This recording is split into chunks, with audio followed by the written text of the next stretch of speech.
Welcome back to my podcast number 5. As I told you in my podcast number 4, some of my problems and challenges and solution outcome, I also gave you what's the learning lesson out of that. And if some of you missed, there'll be a link attached to this, which will take you to my podcast 1 to 4. So you could, catch up on it. Some of the problems that I came across as I moved forward from 1978 to 1980 before I went to India and got married on March 3rd was, very limited resources, very limited friends, no social circles. Money was tight, no cell phone, no entertainment, no TV, no computers. That's, the situation. Plus just going to work, getting up, around 7:30, get ready, leave around 7:30 or 8 to catch the bus. So I'd have to be at work at 9. So getting up probably around 6 at that time and then taking shower and then getting ready and then going and packing my own lunch that I prepared over last night, taking bus and going there. And that's what I used to do Monday to Friday. And Saturday I was working there from 9 to 3. So almost like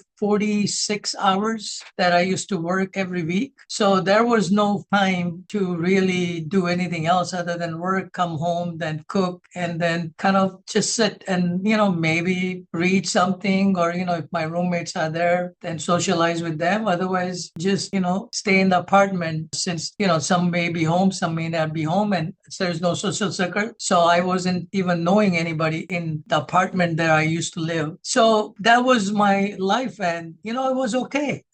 Fortunately, what happened is my aunt and my uncle moved into Chicago during that time. They used to live in Bombay, so they came in. And then every Saturday afternoon, after I get off at 3 o'clock, I would take a train to go to Lyle from the Chicago metro station. And then I would just spend my weekend there. And then, I'll catch the same train back in a way to come back to work on Monday. And then I would go back to my apartment. And meanwhile, my roommates are having fun. They are dating, they are romancing, having the fun of youthfulness and all that stuff. And, I'm just staying focused on finishing my 1,500 hours training for the pharmacy hours that I need to do. So I could then, pass the law exam for the state of Illinois. And then I become a registered pharmacist. It's called RPH. That was my total focus on it. And I didn't want any distractions or anything like that with girlfriend or entertainment or having some romantic relationship and all that thing. Because, my goal was to go back home, get married and get settled down. So I didn't want to have any baggage in that area of my life since, my focus was pretty straightforward. So as you could imagine, my value system that was from back home, which my parents had given it to me, really helped me stay to the purity of my purpose and purity of my consciousness. And that really, really helped me. And that's who I have been, as I'm just moving from 70 plus to now. And that has really been an anchor of my life that, I'm pretty straightforward and no drama and, just live a very simple, helping, serving life to the others. And that has been my goal. And that time my goal was to serve my family because my younger brother and my younger sisters are back home and they have to go to school and college and they have to take care of themselves, make sure to take care of my mother and my father financially. So I'm making like $800 a month. And, I just need for my bus fare and some groceries and laundry and just very basic needs. I need about $200, which, I could have, sent a little less money and, use some money for buying a TV or any other stuff for,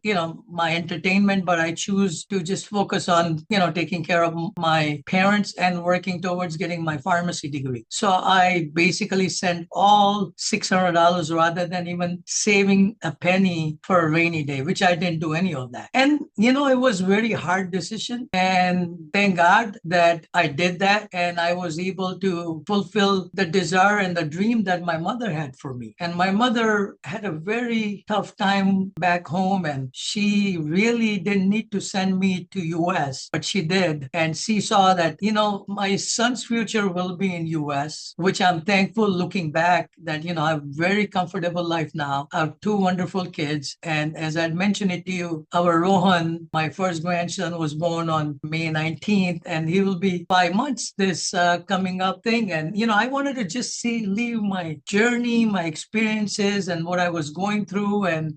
So outcome of all my problem is it really solidified my character. It really made me pure hearted with an attitude of gratitude of serving. And that really helped me. And, I feel really, humble and grateful for those opportunities of hardship that I'd gone through and really understand my responsibility at that time, which I feel so much grateful for that as I'm thinking of it now. Moving forward, I'll be sharing my journey as I became a pharmacist and what I did, go to India, and I found my wife, Kalpana, which I've been grateful and married for the last 45 years. I'll be sharing my journey. Till then, remember, hardship is not forever. It's just a period of time. What's most important is building up your character, building up and staying true to your value system, remembering your cause, your purpose. And when you stay grounded with those values, I think your life will turn out to be really wonderful. Don't get carried away by the noises of other people, what they're doing, and they're compromising their values and they're compromising their characters and whatever else they're doing. Just stay true to yourself. Till then, just wishing all of you health, wealth, and wellness. And truly, I tell you, we all have the greatness within us. Stay true to that greatness of yours. Love you. God bless you. And till podcast number 6, take good care of yourself. And you know what? Love yourself the most. Especially when you're going through a hard time, make sure you love yourself the most that time. Because that's when you can give love to yourself. Thank you. Love you and God bless you.